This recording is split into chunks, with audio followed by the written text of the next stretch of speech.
என்னை பெருவாரியான வாக்குகள் வித்தியாசத்திலே வெற்றி பெற செய்ய வேண்டுமாய் கேட்டுக்கொள்கிறேன். அண்ணன் டிஎஸ் அவர்கள் கூட நம்முடைய இந்த பகுதிக்கு பல்வேறு பணிகளை செய்திருக்கிறார். அண்ணன் வெங்கட்சாமி அவர்கள் இதே இங்கே இருக்கின்ற பொழுது இந்த கிராமம் பெரிய அளவிலே வளர்ச்சி அடைந்திருக்கிறது.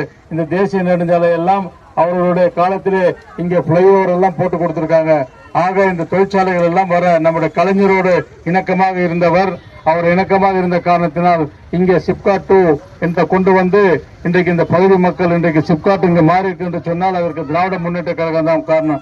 இந்த லைலாண்டு கூட நம்முடைய லைலாண்டு திறக்கின்ற பொழுது அன்றைக்கு பாரத பிரதமராக இருந்த தேவகவுடா, நம்முடைய மாண்புமிகு முதலமைச்சர் அவர்கள் கலைஞர் அவர்கள், இங்கே சட்டமன்ற உறுப்பினராக இருந்த அண்ணன் பீரேஸ் அவர்கள் எல்லாம் தான் இந்த லைலாண்டு 2 திறந்து வைத்தார்கள். இதை எதற்காக சொல்லுகிறேன் என்று சொன்னால், இப்படி நம்முடைய தலைவர் கலைஞருடைய ஆட்சியிலானாலும் சரி, அண்ணன் தளபதியார் அவர்களுடைய ஆட்சியிலானாலும் சரி, சாதனைகளை நாம் சொல்லிக்கொண்டே போகலாம்.